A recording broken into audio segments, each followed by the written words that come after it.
Sekali lagi kita bahas tentang export debt. Apa ya bahasa Indonesianya agar sahabat lebih mudah memahaminya? Bagaimana kalau kita lanjutkan informasi tentang BRI atau Belt Road Initiative, kita ke Pakistan. Tiongkok membangun pelabuhan di Pakistan, membangun jalanan membelah Pakistan dari ujung timur laut Pakistan ke Tiongkok daratan menuju pelabuhan laut di selatan Pakistan. Membangun 5 power plant. Semua itu dibangun dengan hutang pinjaman dari Tiongkok. Sementara isi pelabuhannya, kelolaan pelabuhannya, tenaga listrik yang dipakai, dan sarana jalan darat serta rel kereta tadi adalah untuk barang Tiongkok yang terbanyak isinya.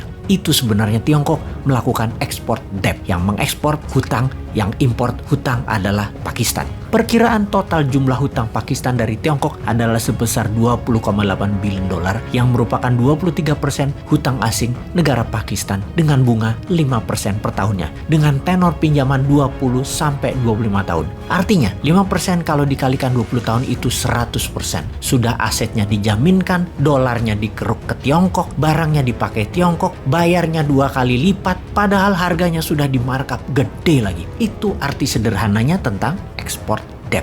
Kita lanjut. Apa yang terjadi kalau Pakistan gagal bayar hutang tersebut? Maka BUMN Tiongkok akan mengambil alih aset tersebut. Jadi apapun itu, baik bisa bayar pinjaman atau gagal bayar pinjaman, Tiongkok yang kendalikan proyek tersebut. Sungguh, BRI itu bukan hadiah. BRI juga bukan membantu, apalagi menolong. Tapi jebakan, jahat sebenarnya. Meminjamkan uang untuk sesuatu yang bukan kebutuhan negara tersebut. Meminjamkan uang untuk kebutuhan yang tidak terlalu diperlukan. Memang negara tersebut butuh jalanan, butuh kereta api. Namun Tiongkok jauh lebih membutuhkan sarana itu semua. Itu yang butuh siapa? Yang bayar siapa?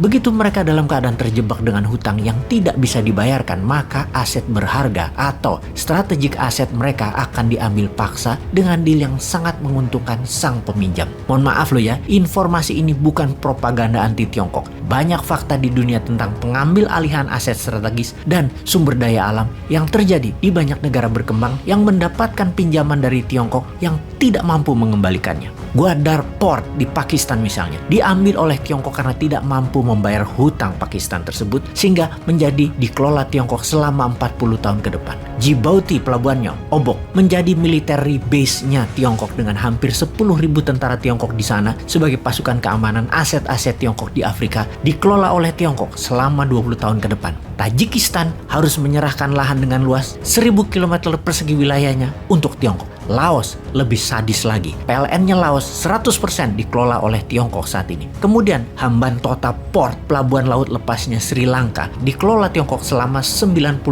tahun. Sama juga dengan Malacca Gateway-nya di Malaysia, dikendalikan Tiongkok selama 99 tahun. Dan ngomong-ngomong, 99 tahun itu sama dengan kelolaan Hong Kong oleh Inggris yang dimulai di tahun 1898. Secara keuangan, Bank Dunia mengatakan bahwa ada 23 negara berkembang yang mengambil pinjaman hutang Tiongkok atau menjadikan Tiongkok pembiaya dan kontraktor proyek mereka. Punya resiko seperti Laos, seperti Pakistan, seperti Sri Lanka. Dan dari 23 negara tersebut, 8 sudah dalam keadaan genting dan minta bantuan IMF. Mengapa krisis? Karena hutang luar negeri negara tersebut rata-rata adalah 50% hutangnya ke Tiongkok. Semua negara yang kena pengaruh Tiongkok, yang 23 negara tersebut, rata-rata demokrasinya lemah. Pemimpinnya menekan rakyat dengan kata lain otoriter. Pejabatnya bermain dengan pebisnis. Kenapa pejabatnya menerima tawaran Tiongkok? Karena kinclongnya infrastruktur berharap akan membuat negaranya terlihat berkembang maju. Sehingga pemimpinnya bisa dikatakan berhasil, walaupun pakai hutang besar. Ada lagi fakta, banyak negara yang terkena pinjaman hutang Tiongkok untuk bisa membayar bunga pinjamannya adalah dengan meminjam lagi. Dan ini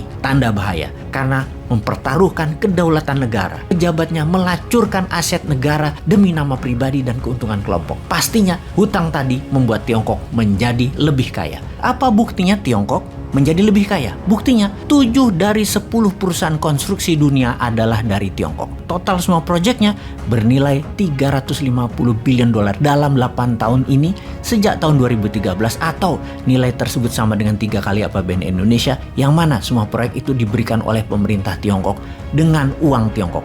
Buktinya lagi, 5 dari 20 bank terkaya di dunia adalah banknya Tiongkok. Bank Tiongkok terlibat dalam 612 proyek di 37 negara senilai 510 billion dolar. Anehnya, proyek konstruksi dan pembiayaan oleh Bank Tiongkok tadi hanya memberikan sumbangan pada GDP nasional Tiongkok tidak lebih 3% saja. What does it tell you? Atau paham nggak Anda kira-kira? Artinya semua ini bukan sumber utama keuntungan Tiongkok, tetapi hanya salah satu strategi untuk Tiongkok menjadi kaya dan berkuasa, karena sumber asli keuntungannya adalah dari apa yang mengisi infrastruktur jalanan dan pelabuhan tadi.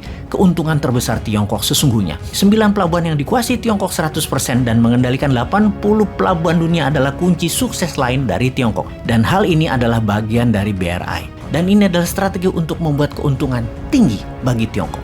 Semua pelabuhan itu ibarat untaian mutiara, mulai dari pelabuhan Tiongkok ke seluruh penjuru dunia. Inilah naval base-nya Tiongkok terkoneksi di seluruh dunia. Mereka bisa kendalikan pelabuhan, kendalikan rute perjalanan kapal, menempatkan kapal perangnya, dan pastinya mendikte rute perjalanan kapal perdagangan dunia. Jadi sesungguhnya BRI bukan economic plan, tetapi rencana untuk mengendalikan dunia. Kapan berakhirnya rencana pembangunan BRI ini? Yaitu di tahun 2049, di mana 100 tahun usia negara Tiongkok. Diharapkan 100 pelabuhan dunia diikat dalam satu kelolaan dan kepemilikan Tiongkok melalui strategi BRI. Alias pada saat itu Tiongkok sudah mendominasi dunia. Sahabat, semoga hal ini bisa menjadi bahan untuk pemikiran kita semua.